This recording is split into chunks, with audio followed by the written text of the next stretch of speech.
Hello everybody, video here for you today. A book was published in 1968, the year I was born, called Chariots of the Gods with a question mark after it. I would eventually read that book in my mid-teen years. It suggested that aliens were here and helped build the pyramids. In fact, it challenged everything we thought we knew about humanity's past. It 100% questioned orthodox ideas of archaeology. This episode asks, how has this theory held up after 50 years of scrutiny and investigation? The intro is concluded by Captain Kirk himself. Then Däniken's theory is mesmerizing because nobody knows anything. This is the retro no-cap recap of Ancient Aliens, the Alien Phenomenon, Season 13, Episode 4, originally aired January 4th, 2019 as a 2-hour episode. This is the second video of a new series of recaps in which I cherry-pick select episodes of History Channel and other series based on my interest alone. I also recap The Curse of Oak Island, still working on Season 6 through 8, but all the others are done and are in my Oak Island playlist, link in the upper right. I've also just started recapping The Secret of Skinwalker Ranch, Season 5, and will eventually do Seasons 1 through 4 of that series as well. In the book, author Erich von Däniken suggestion that perhaps ancient aliens could be involved in mankind's origins and the unsolved mysteries of the planet's most sacred religions. With the book becoming a bestseller in the United States, what would later become ancient astronaut theory was on a lot of people's minds. On November 8th, 1973, Erich was a guest on The Tonight Show starring Johnny Carson. It is mentioned several times in the episode that the book title ends with a question mark. Instead of just telling you this is absolutely what happened, it offers another version of religious and historical beliefs. In an editorial note, that is a far better thing than to do, for example, publish a book called Giza and the Pyramids, The Definitive History. We do not have enough evidence to proclaim anything definitive. Egypt is a great example with an estimated 99% of sites being unexcavated.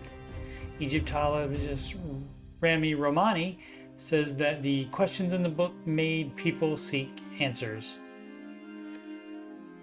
Dr. Travis Taylor, astrophysicist and veteran of The Curse of Oak Island and The Secret of Skinwalker Ranch, says his dad was a machinist on the Saturn V rockets that went to the moon. And when he read Chariots of the Gods, it excited him and he thought it would spark something in Travis to do his own type of thinking, his own investigations, and not take people's word for things. To figure it out for himself, Dr. Taylor credits the book for being one of the reasons he became a scientist. Michael Dennin, physicist from the University of California, Irvine, says that the book took stories and myths and suggested there was something real behind it, which pushed science to think about things differently. William Shatner adds that Erich's theory appeals to our sense of mystery of what's out there, what's next. Academics, of course, were not having it. Whether it be ego or financially motivated, Erich was roundly criticized across the board, with one academic saying, quote, unquote, he's just a waiter. Von Däniken says he asked 238 questions in the books and never claimed to be a scientist or archaeologist. Romani says the book opened up science and archaeology to everyone, that everyone became a part of the search for answers, and that it taught him that everything is not set in stone and he could think outside the box. Ancient alien theorist Giorgio Tsoukalos says that it was the first book that challenged the orthodox ideas of archaeology that actually caught traction. The first printing of 6 million paperback copies sold out in 3 weeks or something crazy. In 2018, Giorgio and Erich visited the school Erich attended when he was 17. Erich says that he is grateful for the open-minded Jesuit priest there, and that one even recommended the Book of Enoch after hearing his thoughts. The Book of Enoch is thought to be written by Jewish mystics in the 200s BC and is the story of Archangel Michael taking mortal Enoch into the heavenly realms to be taught by the angels. Erich interprets this as a spaceship, and the teachings were engineering and astronomy. It continues with angels or extraterrestrials having giant children with humans, and humanity having to be wiped out by a great flood because of it. The Great Flood is a common theme in many religions around the world. The Book of Enoch was edited out of the Bible in the 300s AD and is considered too far-fetched to be considered credible by most people of faith. Von Däniken thought if the Book of Enoch was true, then there must be more information from old writers and historians, so he was always looking. He also decided not to write about things from afar, but visit ancient sites himself to explore and talk to the people there. Erich visited Egypt for 3 weeks when he was 18, exploring the Giza Pyramid, Saqqara, and the Serapeum. Over the next decade, he visited many ancient sites after reading books about each one first. The Nazca lines in Peru figure prominently in the book, and Erich visited before most people even knew about them. Since they can be seen only from high above, he thinks that humans made them as a way of saying, "Come down here," to extraterrestrials. In 1969, when Neil Armstrong became the first man to set foot on the moon, it made what was before science fiction into something real. It also led to Chariots of the Gods becoming even more widely accepted. It would eventually be printed in 28 languages. Many of the theorists often featured in the series credit the book as being pivotal in their lives. Giorgio's grandmother read him Chariots of the Gods as a bedtime story. It was made into a documentary in 1970, and the English language version earned the 9th highest North American box office that year. It was also Oscar nominated for Best Documentary Production. Mainstream archaeologists and scientists continued to resist Erich, even posing the questions. Actress and producer Megan Fox, a newer addition to the ancient astronaut theorist roster, says that people are resistant to anything that challenges the current paradigm, especially if it involves their life's work. If someone's theory has been accepted, they don't want that taken away from them. There's at least one example of a detractor becoming a defender of Erich's theories. At a 1972 Alabama presentation, Erich relayed his theory on the Book of Ezekiel that describes a visit with angels and a flying chariot drawn by 4 living creatures, each one flanked by a wheel within a wheel. It makes a tremendous amount of noise as it descends. Ezekiel was also taken up to the heavens in what Von Däniken likens to a spacecraft. In the audience was NASA engineer Joseph Lungreich, holding the cigarette center left in this photo, who conducted design research for the Saturn V rocket and Skylab. He was certain he could refute Erich's interpretation and told the author that he would read the Bible that night and then write a thesis that proved the presentation was nonsense.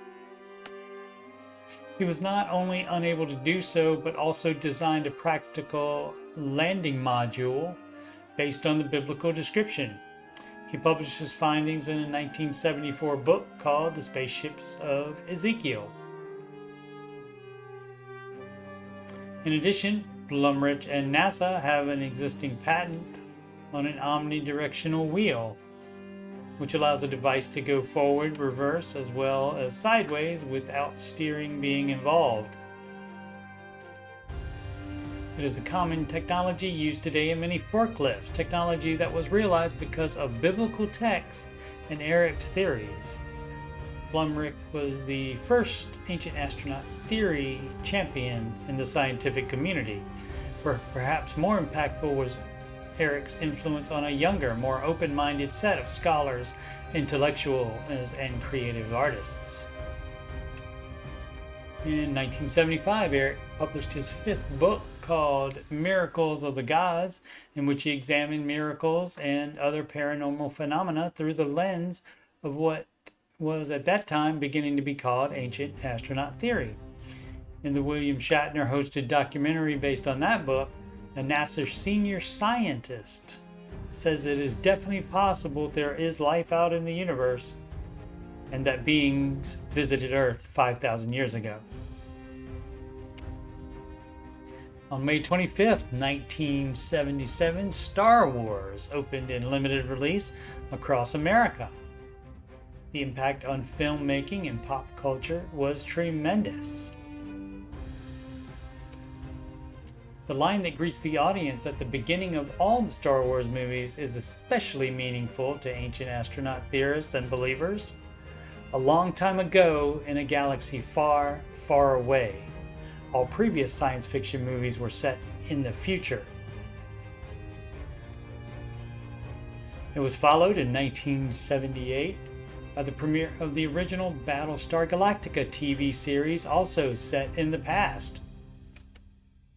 The costumes and art direction had an Egyptian feel to them. The opening narration was as follows.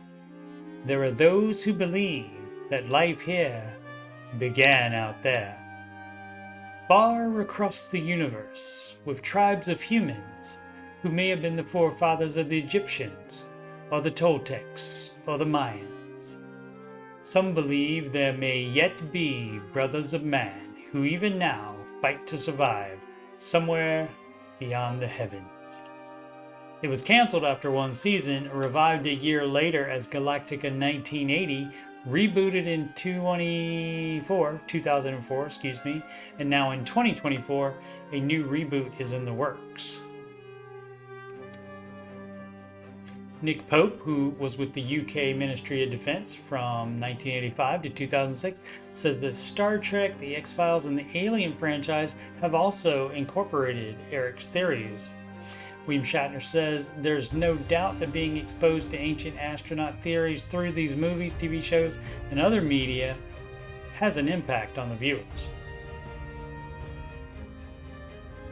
Erich was not the first person to come up with ancient astronaut theory.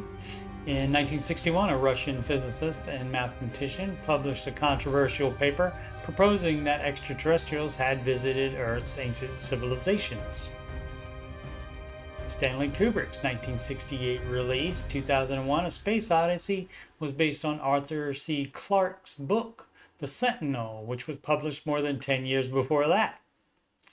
Several of the theorists say that because of all the entertainment that incorporates these ideas, we are more ready now, more than ever, for first contact. Also fueling the ancient astronaut theory is that things keep getting older. In addition to the ancient sites featured in the book, Stonehenge, Pumapunku, Baalbek, the Giza Plateau in Egypt, Angkor Wat in Cambodia, Palenque in Mexico, Khorsabad in Iraq, and the Diqui Delta in Costa Rica. There are new kids on the block that are actually older than the others. Göbekli Tepe was discovered in 1996. It was dated to 12,000 years ago, 5,000 years older than the previous oldest site in Mesopotamia. That time period is roughly the same as the water erosion in the Sphinx enclosure suggests, as well as the Younger Dryas flood that was possibly caused by a comet crashing into the Earth. The beautifully worked stones and construction had never been seen from that time period, previously thought to be of simple hunter-gatherers. Geomagnetic analysts brings the number of major circular structures to 20, of which only half were excavated as of this episode. Even older is Gunung Padang in West Java, Indonesia. The name means mountain of light. There is a lava tube at the lowest level that suggests there was human activity there 25,000 years ago. Ground penetrating radar and seismic scanning have revealed that it is actually a 300-foot tall step pyramid. In February 2018, von Däniken visited Brian Forster at the Paracas, Peru History Museum, of which he is the assistant director. They have a huge collection of elongated skulls, which have been found all over the world, dating back as much as 10,000 years. Several cultures on Earth, including ancient Egyptians, would wrap their children's heads very tightly so as to artificially create the elongation, and most scientists dismiss all of them as done this way. Brian says that some of the skulls have other characteristics that cannot be explained by the practice of head binding. Some of the elongated skulls are missing the sagittal suture found on every human skull. The eye sockets are also 50% bigger than the average human skull. In the book, Erich suggested that just like the astronauts planted a United States flag on the moon, that ancient astronauts would have done the same. In the late 1980s, Robert Bauval introduced his findings that the Giza pyramids line up with the Orion's belt stars, including a match for the dimmer offset star in the smallest pyramid of the three. Three pyramids in Teotihuacan, Mexico City, also have the same alignment, and the Avenue of the Dead that connects them points to the Pleiades star cluster. On the Mediterranean island of Sardinia, there are structures that match up to the Pleiades. Many of these ancient sites are on ley lines, or a type of energy grid that circles the Earth. Many of the sites all around the world, including Göbekli Tepe, also feature beings carrying what looks like a handbag. There are a plethora of theories of what they could be. Dr. Travis Taylor points out that NASA astronauts carry a suitcase from the launch tower to the spacecraft that is their temporary life support system, and the handbags might be similar. Erich and Brian visit Nazca again and see even more recently discovered lines, as well as one of the most familiar, the astronaut. Other such man-made designs have been found all over the world as well that can only be seen from up above. At the 2018 Alien Con in Pasadena, California, Dr. Travis Taylor said a friend of his that works at NASA asked him how he can do UFO things and such. And Travis told him, if you close yourself off as a scientist, if you look only under a streetlight for your keys, you're never going to find your damn keys. Erich closes out that conference by saying, learn to become humble. We are all wonderful, intelligent beings, but there are other fantastic beings out there, and this will be the new science, the new world. In 2018, there were college courses at several universities that taught ancient astronaut theory as a way to find the answers to the missing chunks of our own history. For younger people, it is overwhelmingly not an issue of is there life out there, but instead, what do we do when it gets here? Erich ends the episode by saying first contact will be within 10 years, and if we go by the release date of the episode, that leaves 4.5 years from now. So you're on the clock, aliens. My own opinion is that yes, there is life out there, but also there could easily be an entire lost civilization of humans with advanced technology that would account for some of the structures that we can't replicate even today. I'll continue to do these select no cap recaps as I find episodes that are interesting to me. As a reminder, my Curse of Oak Island playlist is missing only some of the Season 6 and all of 7 and 8, and I will continue to rectify that this summer and early fall, as well as do the new Season 5 episodes of Secret of Skinwalker Ranch as they air. Thank you so much for watching. Please subscribe, like, and comment.